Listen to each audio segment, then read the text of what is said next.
स्वागत है आपका श्री भक्ति ज्ञान चैनल में। क्या आप जानते हैं दुनिया में एक ऐसी जगह है जहां समय अपनी गति बदल देता है। एक ऐसा पर्वत जिसकी ऊंचाई माउंट एवरेस्ट से 2000 मीटर कम है, फिर भी आज तक कोई इंसान इसके शिखर पर कदम नहीं रख पाया। एवरेस्ट पर अब तक 4000 से ज़्यादा लोग चढ़ चुके हैं। चांद पर इंसान जा चुका है, लेकिन कैलाश आज भी अजय है। क्या ये सिर्फ एक पहाड़ है? ये धरती का वह केंद्र है जो इस दुनिया को किसी और दुनिया से जोड़ता है।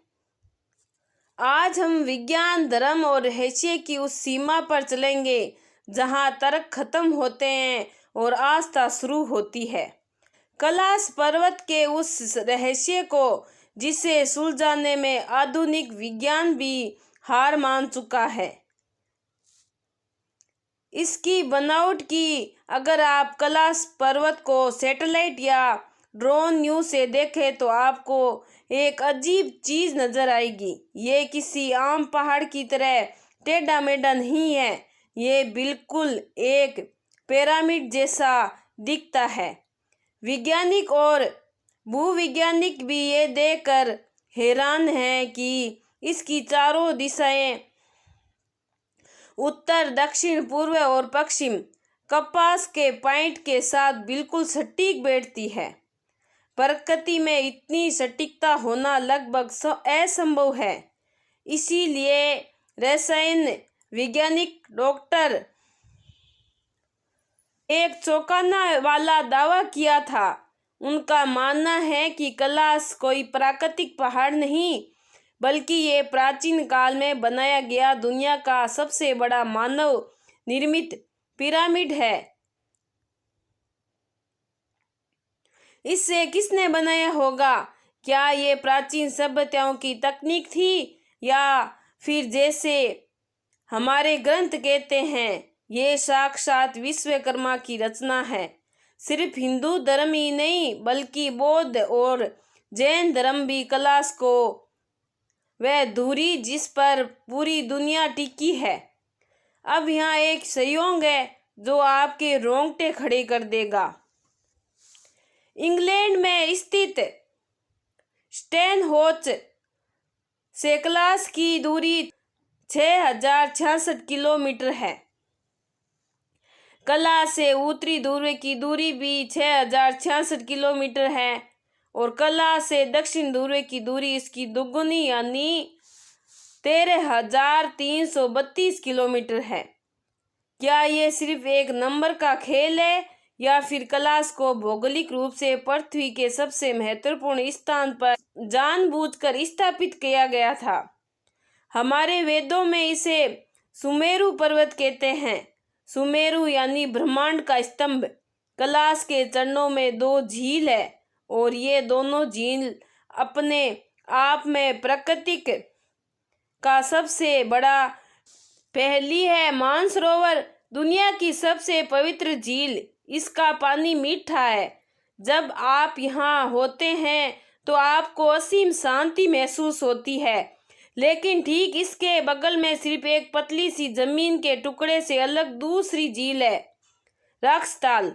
रक्सताल का पानी खारा है। यहाँ कोई जलीय जीव नहीं रहता, यहाँ कोई पक्षी नहीं आता और सबसे डरावनी बात, मानसरोवर शांत रहता है चाहे मौसम कैसा भी हो। लेकिन रक्सताल में हमेशा तूफानी लहरें उठती है।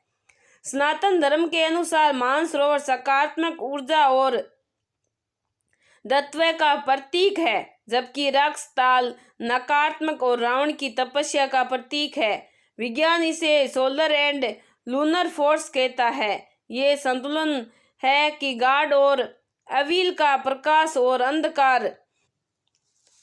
अब मैं आपको कैलाश के उस रहस्य के बारे में बताने जा रही हूँ जो विज्ञान के नियमों को पूरी तरह तोड़ देता है। इसे कहते हैं टाइम डेल्टेशन या समय का फैलाव। जो यात्री कैलाश मानसरोवर की यात्रा पर जाते हैं उन्होंने ये महसूस किया है कि वहाँ उनके बाल और नाखून बहुत तेजी से बढ़ते हैं। जो बाल बढ़ने में आमतौर से हमें 2 हफ्ते लगते हैं, वे वहाँ सिर्फ 2 दिन में बढ़ जाते हैं। 20वीं सदी में साइबेरिया के कुछ पर्वतारोहियों का समूह कैलाश पर चढ़ने की कोशिश करने गया था। कहा जाता है कि उन्होंने एक निश्चित ऊंचाई पार कर ली थी, लेकिन अचानक वह बहुत तेजी से बूढ़े होने लगे। उनकी त्वचा झुर्रियों से भर गई। घबरा कर वे नीचे लौट आए, लेकिन रहस्यमयी तरीके से 1 साल के अंदर उन सभी की बुढ़ापे के कारण मृत्यु होगी। क्या कैलाश के ऊपर समय अलग गति से चलता है? क्या यह वही समय जिसे भगवान शिव नियंत्रित करते हैं, यानी महाकाल?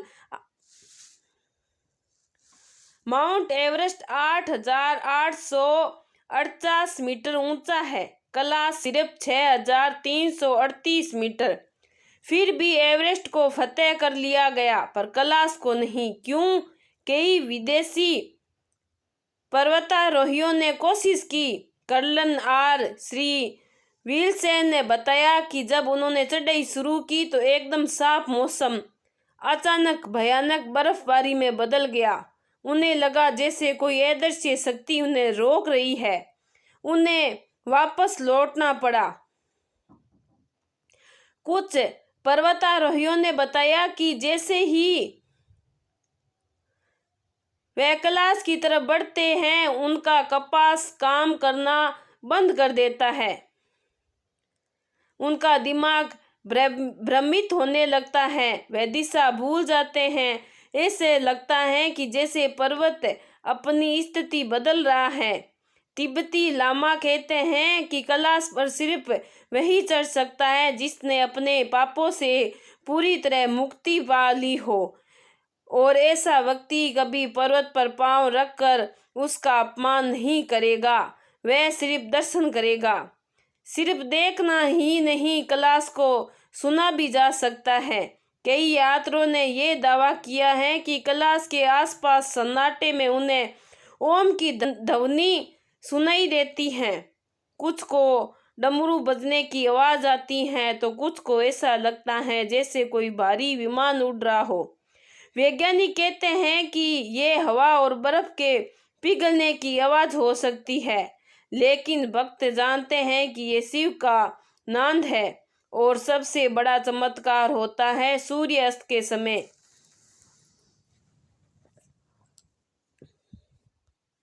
जब सूरज की आखिरी किरणें कैलाश पर पड़ती है तो परछाई कुछ इस तरह बनती है कि वह साक्षात स्वास्तिक का चिन्ह बनती है। प्रकृति द्वारा बनाया गया स्वास्तिक, क्या ये मात्र संयोग हो सकता है? पुराणों और तिब्बती ग्रंथों में संबला या सिद्धाश्रम का जिक्र है। कहा जाता है कि कैलाश के नीचे और इसके अंदर गुफाओं का एक विशाल नेटवर्क है, जहां आज भी हजारों साल पुराने योगी तपस्या में लीन है। ये वह सिद्ध पुरुष है जो कलयुग के अंत का इंतजार कर रहे हैं। यहाँ ना भूख लगती है ना प्यास। रहस्यमय रिसर्च ने भी माना है कि कैलाश के अंदर होली स्पर्श हो सकता है।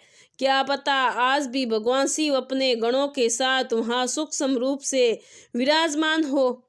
विज्ञान अपनी जगह है और आस्था अपनी जगह। विज्ञान कहता है कि ये एक पिरामिड है, एक एनर्जी सेंटर है, लेकिन हम सनातनी जानते हैं कि ये हमारे आराध्य आदिदेव महादेव का घर है। कैलाश हमें सिखाता है कि इंसान चाहे कितनी भी तकलीफ हासिल कर ले, लेकिन कुछ जगह ऐसी है जहाँ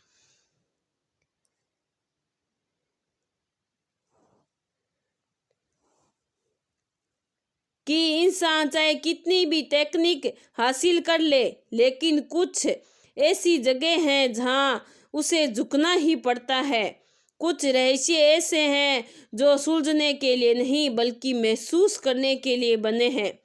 जिसे पर्वत को नासा के सैटेलाइट स्कैन नहीं कर पाते, जिस पर्वत पर समय झुक जाता है, वह सिर्फ पत्थर का टुकड़ा नहीं हो सकता। अगर आप भी मानते हैं कि कैलाश पर साक्षात शिव विराजमान है तो कमेंट बॉक्स में हर हर महादेव जरूर लिखें। अगर आपको मेरी ये जानकारी अच्छी लगी है तो लाइक सब्सक्राइब जरूर करें। बहुत बहुत धन्यवाद।